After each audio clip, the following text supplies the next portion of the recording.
A continuación, se emitirá un vídeo institucional del Centro de Historia y Cultura Militar Sur para explicar sus cometidos que están dirigidos a la protección, conservación, investigación y difusión del patrimonio histórico, cultural, documental y bibliográfico del Ejército de Tierra.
Premio Centro de Historia y Cultura Militar Sur 2023, en su primera edición, tiene como finalidad reconocer y estimular públicamente a la persona, asociación, institución o entidad que promueva o fomente la difusión y conocimiento de la historia y cultura militar en el ámbito del Centro de Historia y Cultura Militar Sur, que colabore activamente con las misiones que el centro tiene asignadas o que haya efectuado una labor o actividad de carácter distinguido en favor del centro.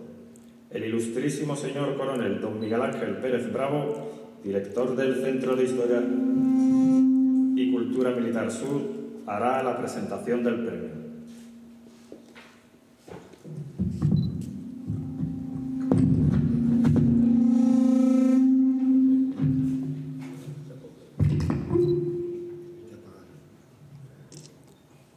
Con permiso, mi general. Excelentísimo señor general jefe de Estado Mayor de la Fuerza Terrestre, excelentísimo señor general jefe de la Segunda Subinspección del Ejército y Comandante Militar de Sevilla y Huelva, excelentísimo señor general subdirector de Patrimonio del Instituto de Historia y Cultura Militar, excelentísimas, ilustrísimas autoridades civiles y militares, amigos de este Centro de Historia y Cultura Militar, muchas gracias por su presencia aquí. Bienvenido a este Salón Almirante de la Casa de Sevilla, a cuyo patronato en primer lugar pues le quiero agradecer fervientemente su cesión para este acto. Nos encontramos en un lugar cargado de historia, de historia de Sevilla y de historia de España. Por estos espacios han caminado califas omeyas,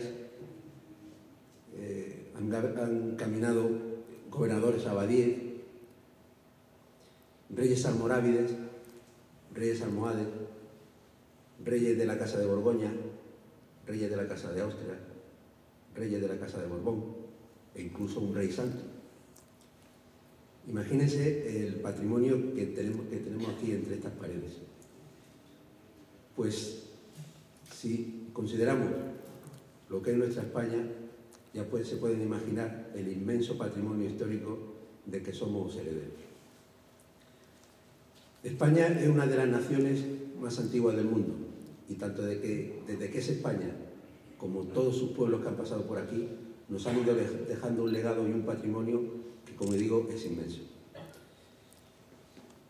Ese patrimonio lo integran pues, los inmuebles, lo integran los objetos de interés artístico, histórico, paleontológico, arqueológico, etnográfico o científico, pero también forman parte de él, pues de ese mismo patrimonio, todos los fondos documentales, bibliográficos, los yacimientos, las zonas arqueológicas e incluso los sitios naturales o jardines y parques que tengan algún valor histórico.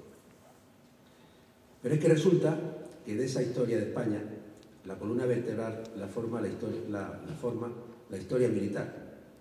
Poco apartado de esa historia de España podemos encontrar en que no aparezcan las Fuerzas Armadas o los ejércitos de España actuando como tales o que alguna figura perteneciente a esos ejércitos no forme parte de ese momento histórico. Eso implica que gran parte de ese patrimonio pertenece a todos los españoles, esté encomendado a la custodia de las Fuerzas Armadas, ya que constituye su legado y es la raíz de nuestro espíritu militar.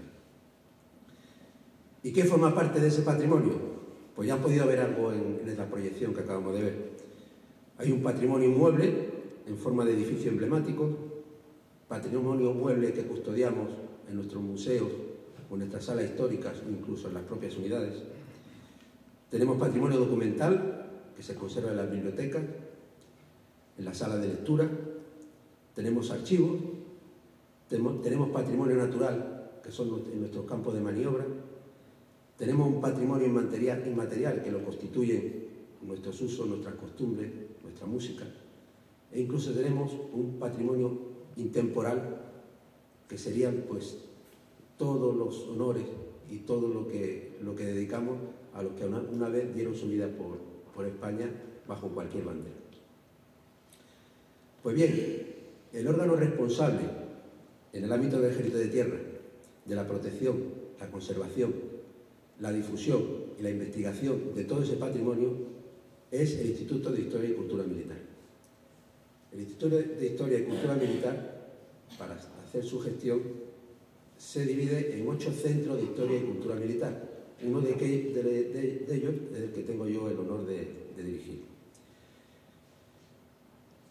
Quiere decir esto que de todo ese ingente patrimonio nacional, este Centro de Historia y Cultura Militar tiene bajo su responsabilidad el que se encuentra en Andalucía y en la región de Murcia. Como habrán visto ahí, eso está constituido por más de 15.000 fondos, de los cuales más de 7.000 son bienes de interés cultural.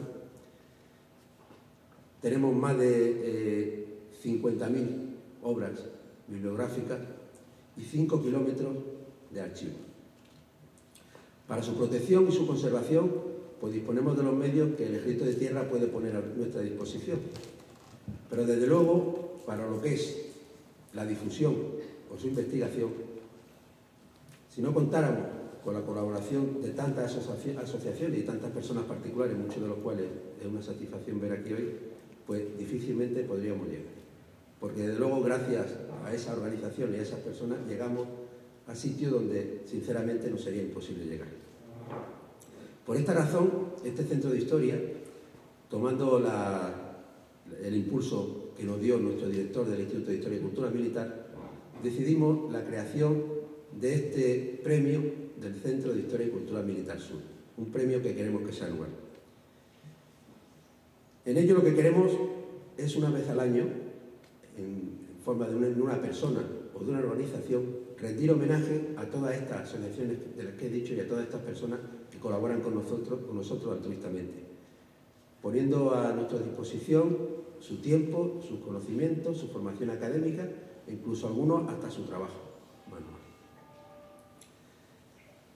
Y así promovió a la luz este premio que hoy les presentamos.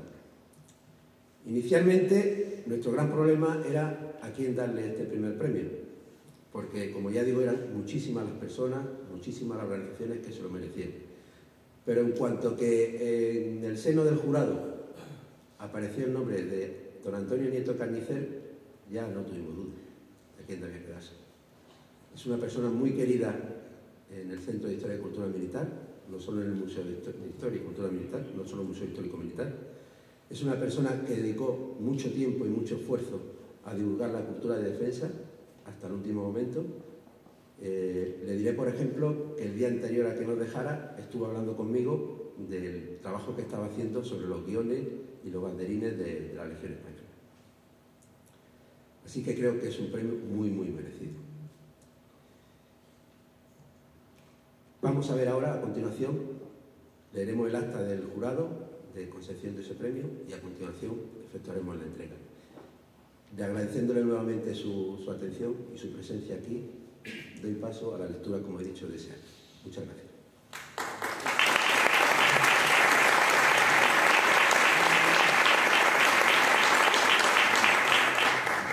Acta de concesión. En Sevilla, siendo las 11 horas del día 26 de septiembre de 2023, de acuerdo con el punto 11 de la Instrucción Particular 0123, acto de concesión del Premio Centro de Historia y Cultura Militar Sur 2023, se reúnen los miembros del jurado al objeto de celebrar sesión constitutiva y de votación que ha de fallar el premio que a continuación se relaciona.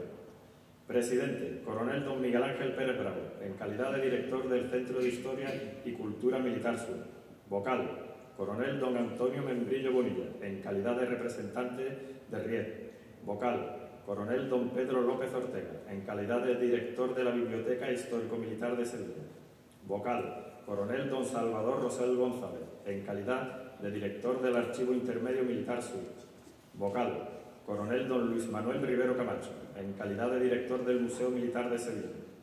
Vocal, Teniente Coronel don Ernesto Terry Andrés, en calidad de director del Museo Militar de Cartagena. Vocal, don Ildefonso Gómez Cobián González, como representante de la Asociación de Amigos del Museo Militar de Sevilla. Secretario, Teniente don Rafael Manuel Moreno Rodríguez, jefe del órgano de dirección del Centro de Historia y Cultura Militar Sur. El jurado acuerda por unanimidad otorgar el Premio Centro de Historia y Cultura Militar Sur 2023 a título póstumo a don Antonio Nieto Carnicer, experto en heráldica por la UNED y en condición de tal desarrolló una intensa actividad, entre otras, diseñando los escudos heráldicos de muchos municipios españoles. Fue miembro de la Sociedad Española de Vexilología desde 1979. Colaboró en la organización del 14 Congreso Nacional de Vexilología, celebrado en Sevilla en 1999. Su principal área de interés era la vertiente militar de esta ciencia. Formó parte de la Asociación de Amigos del Museo Militar de Sevilla y se convirtió en un gran colaborador del mismo. Su muerte, durante la pandemia, le sorprendió trabajando sobre banderas, guiones, banderines y escudos de la Legión. Esta resolución se comunicará directamente a la persona premiada, en este caso a sus familiares, a la dirección del Instituto de Historia y Cultura Militar y se hará pública en la intranet del Ministerio de Defensa. A continuación, el excelentísimo señor general de brigada, don Javier Mur La Laguna, subdirector de Patrimonio Histórico-Cultural del Instituto de Historia y Cultura Militar, entrega el primer premio del Centro de Historia y Cultura Militar Sur a título póstumo a don Antonio Nieto Carnicer, como reconocimiento a la ingente e importante labor llevada a cabo durante tantos años para difundir y poner en valor el patrimonio y la historia del Ejército Español y con ello la de nuestra patria. Recoge el premio su viuda, doña Josefa Liaño Calderón.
juez Cobián González y el excelentísimo señor general don Miguel Simón Contreras harán una glosa de la figura del premio.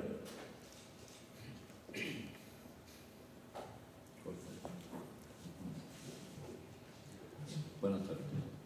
Excelentísimo señor general, autoridad civil y militar. Buenas tardes. Me ha tocado un poco la fibra esta. Me ha tocado hablar un poco de Antonio. Intento ser en breve. Bueno, Antonio nació el año 44 y desgraciadamente murió en el año 21, un 31 de agosto, que me rompió el verano. Entró en el Banco de Andalucía con 17 años. Yo lo conocí por ahí, pero todavía no tuvimos relación de amistad. Él estudió la carrera de Derecho, aunque nunca la ejerció. Y a propósito de eso, tengo una anécdota que contar. Él siempre presumía de ser abogado y yo le decía: Antonio, tú no eres abogado, tú eres licenciado en Derecho, adscrito a un colegio de abogados, tú no eres abogado, tú no ejerces. Y se enfadaba. Y entonces un día se encontró al decano y le dijo: tengo este problema. Y le dijo al decano: pues si tú quieres ser abogado, pues abogado. Y entonces me lo restregaba todos los días. Cada vez que podía me lo restregaba. Esas son las cosas de Antonio. Bueno.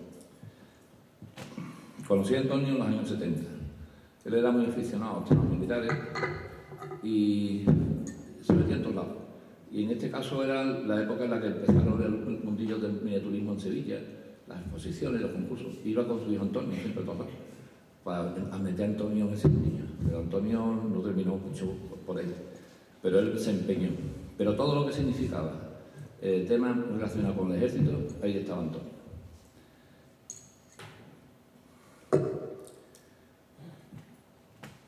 Era un entusiasta de todos los temas militares.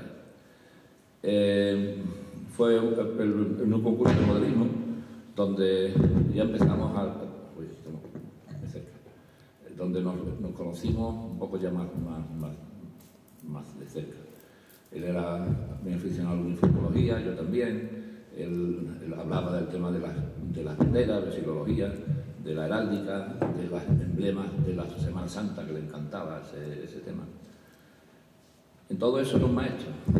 Yo no he oído mejores conferencias de ese tema nada más que a él. Así, yo el resto, lo siento, pero no soy parcial. No soy parcial, pero cuando tenía algún trabajo que hacer, porque él hacía algún trabajo al ejército, a algún ayuntamiento, que le pedía hacer un escudo, él me llamaba, me decía que tenía un problema. No puedo continuar, tal. ¿Cómo lo hago? Yo le decía por teléfono: Enrique, tú de testigo. Yo se lo decía por teléfono y él no quería. ¿Tú cuándo tienes tiempo para venir? Total, que yo mañana, venga, total, me iba a su casa y le resolvió la cosa.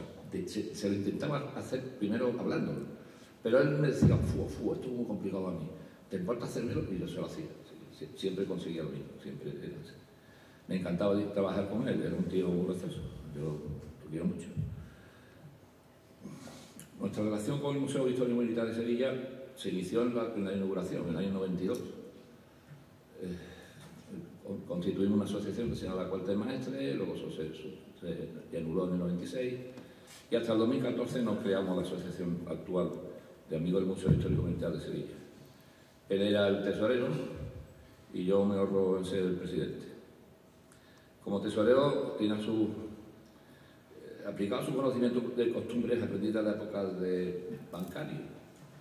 Tenía una cosa muy graciosa. Él, cuando cobraba las anualidades de los socios, o cuando alguien hacía una aportación a la asociación, se metía el dinero en los calcetines.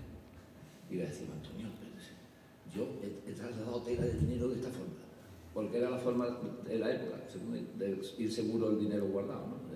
de un traslado a otro. Y la maldita pandemia, a la que le tenía pánico, porque se protegía mucho, siempre estaba llamando a Pepita: ¿qué puedo hacer? ¿Qué no puedo hacer? Y me acuerdo de que él, como tesorero, pero él nos controlaba. Y cuando organizaba las reuniones, las periódicas teníamos que tener, nos citaban en un sitio muy cercano a su casa. Era en el Estrecho de India, el Café de Indias, que es un sitio inhóspito porque allí da la vuelta al viento. Allí hasta la pandemia no existía. Entonces él nos citaba allí para que estar seguro. Solo que al pueblo de Enrique el frío pasábamos allí. Y aquel maldito día 31, que recibí una llamada de teléfono de su teléfono, que creí que era él, para un trabajo que teníamos pendiente para después del verano, pues resultó ser su hijo, Antonio, que me dio el disgusto de su fallecimiento. Siento mucho no tenerlo al lado porque lo necesito en muchos momentos. Era un tío como los haya, y yo siempre me acordaré de que cuando tenía algún problema siempre decía ofu, ofu. Era la forma de intentar solucionar un problema. Y nada, Miguel, te toca.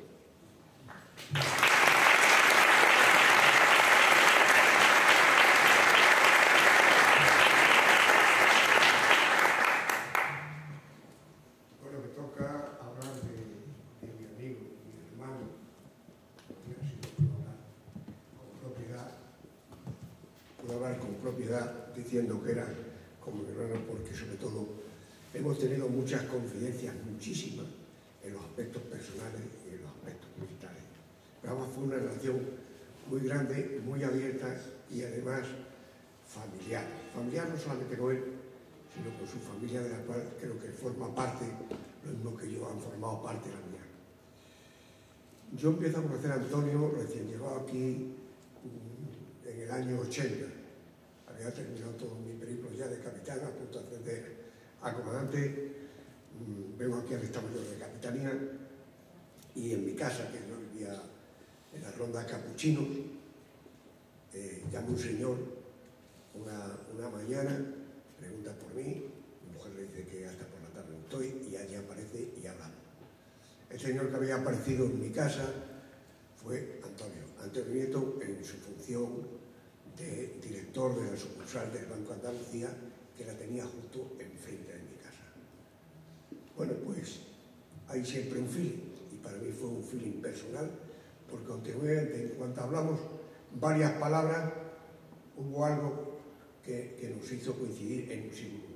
A partir de ahí, yo empecé a conocer Sevilla, porque Antonio Nieto era una verdadera crítica, sobre todo humana y personal. Él sabía quién en Sevilla estaba, qué figuraba, qué hacía y qué representaba.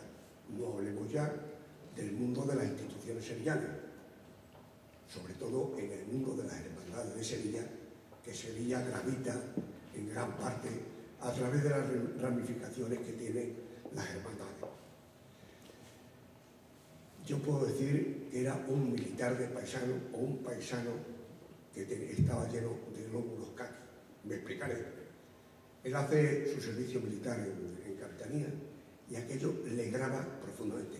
Venía de una familia militar, su padre había pertenecido a la Policía Armada y desde el punto de vista militar le habían inculcado unos valores y unos conocimientos que a mí me asombraban. Tan me asombraba que él tenía en su biblioteca particular las ordenanzas de Carlos III. Solamente la parte correspondiente a uno de los títulos, de los 17 títulos que tiene la ordenanza. Para él era fundamental, lo digo, curiosamente, el artículo 5 del Cabo, que muchos de aquí lo conocemos, lo sabía de memoria, y el artículo 12 de las unidades oficiales. Me explico, ¿por qué hago esta salvada?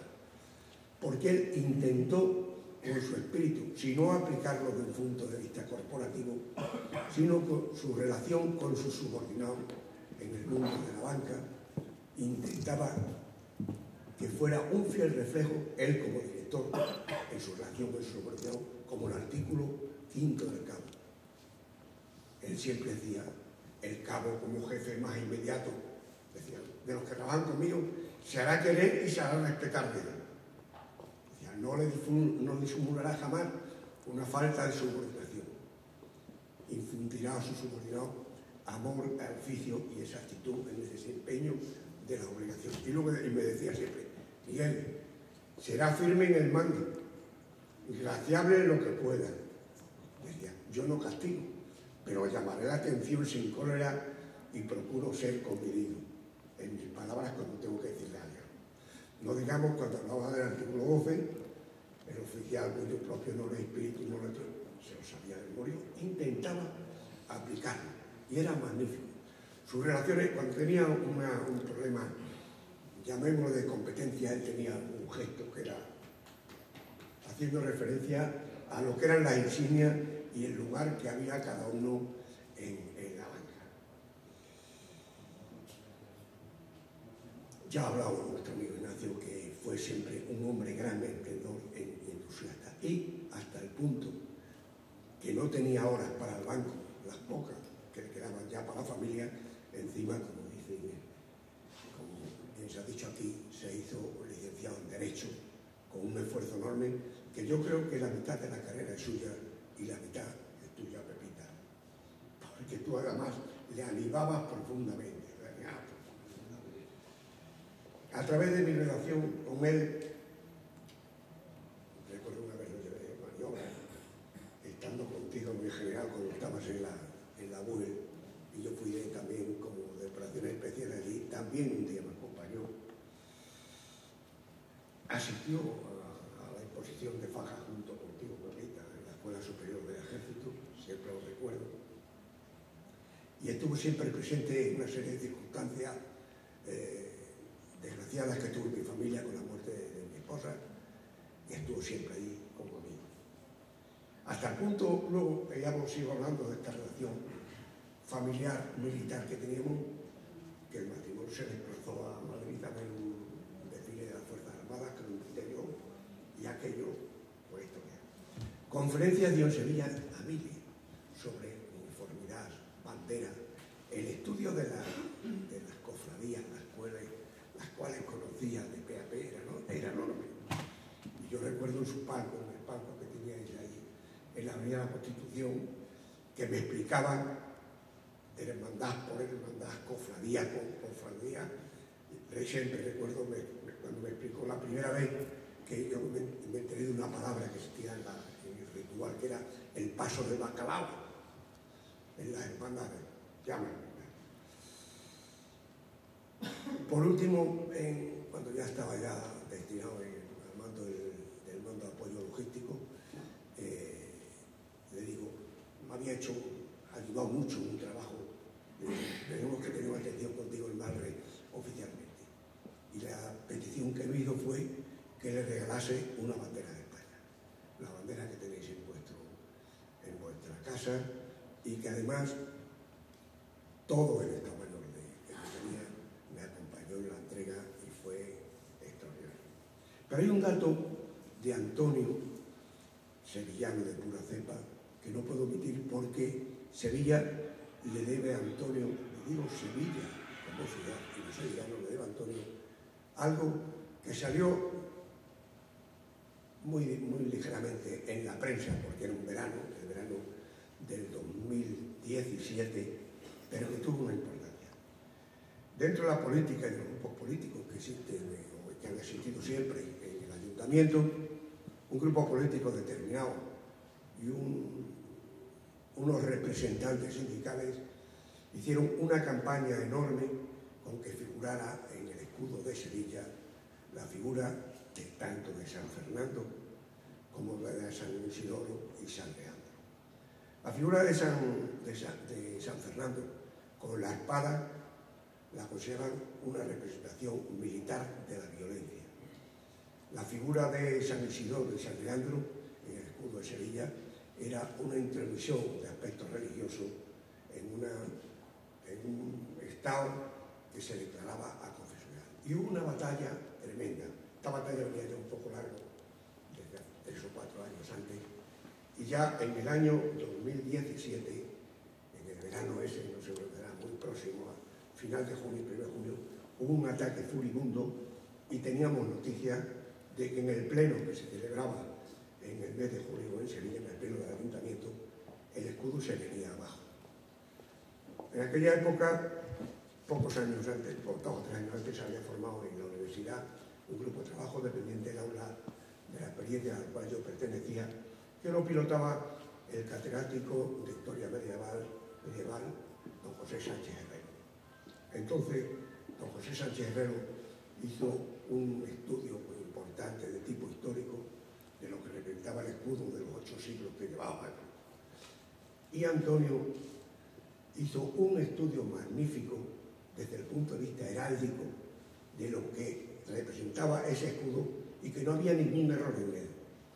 Estos dos estudios fueron muy importantes en la reunión, en aquella reunión del Pleno del Ayuntamiento, estos dos estudios desde un punto de vista, ya digo, heráldico y otro de historia, y la moción que estaba aprobada se vino abajo. Una serie de concejales que se sintieron avergonzados, llamarlo entre comillas, entre la verdad de que se expusieron en ambos estudios, y el escudo de Sevilla sigue en Sevilla hoy gracias a estas dos personas, y una de ellas es Antonio Negro.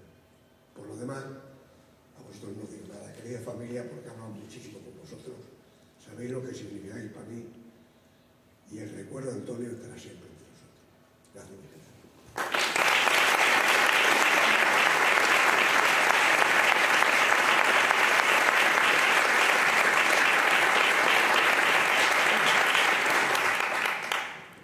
A continuación, el general subdirector de Patrimonio Histórico-Cultural clausurará el acto. Una vez clausurado, se ruega a los asistentes se desplacen hacia los jardines del Alcázar, donde tendrá lugar el acto social. Muchas gracias por habernos acompañado. Buenas tardes. Antes de proceder a clausurar este acto, me van a permitir unas breves palabras en nombre del director del Instituto de Historia y Cultura Militar, el general de división don Antonio Ruiz Benítez, que no puede estar hoy aquí, como era su deseo, porque hoy había un acto importante, el cuartel general del Ejército, había un acto de donación de un retrato del capitán don Santiago Ramón y Cajal, que este año celebramos su 150 aniversario de entrada en filas, y era un acto muy importante para el Ejército de Tierra, y hoy tenía que estar ahí. Me van a permitir, voy a ser breve, lo prometo, un agradecimiento y dos felicitaciones. En primer lugar, un agradecimiento al general Cepeda, al general Vidal, comandante militar de Sevilla y Huelva, al coronel Rosales, también delegado de Defensa, y también Juan José Primo, del director, creo que es del Instituto de Patrimonio Andaluz. O sea que compartimos desvelos y una responsabilidad cada uno en nuestro ámbito. Y sobre todo agradecimiento a todos ustedes, a todos los que nos acompañan hoy aquí y a todos los amigos del Instituto de Historia Cultural Militar y en concreto del Centro de Historia y Cultura Militar Sur, aquí en Sevilla, la Asociación de Museos, la Asociación de Amigos del Museo. Ustedes, me refiero a los que no visten uniforme, a los que visten uniforme también, pero sobre todo me dirijo a los que no visten uniforme. Para nosotros es imprescindible para la puesta en valor, que todo el mundo conozca realmente el patrimonio militar. Lo ha dicho el coronel en sus palabras. Yo creo que no hay ningún hecho de la historia de España que no se pueda entender sin una batalla, sin alguien perteneciente a la Marina, al Ejército, a lo largo de su historia. Los bienes patrimoniales que atesoramos no son nuestros, son de todos los españoles, y creo que nuestro director le gusta decir que los museos militares son museos de valores. Los objetos que hay en los museos, en las bibliotecas, en los archivos históricos militares, no son objetos sin alma, son casacas que algún día algún soldado vistió, espadas que se blandieron, armas que fueron al combate, estandartes que se tremolaron. O sea, no son objetos sin almas, transmiten valores.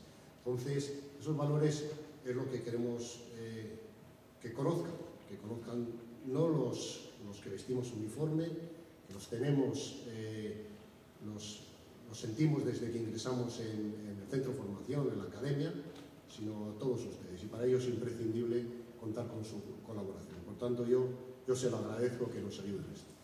Y luego, pues una felicitación en primer lugar al director del centro, Miguel, en nombre del director te transmito su felicitación porque hacen un trabajo ingente con muy poco personal y ya estamos todos, la mayoría estamos todos en reserva. En el instituto somos aproximadamente unos 500 componentes, la mayoría en reserva, que es como debe ser, allí en segunda fila para dejarle los puestos de vanguardia a nuestros compañeros que aún sirven en activo, pero que el tiempo es inexorable y pronto se verán de este lado de la mesa.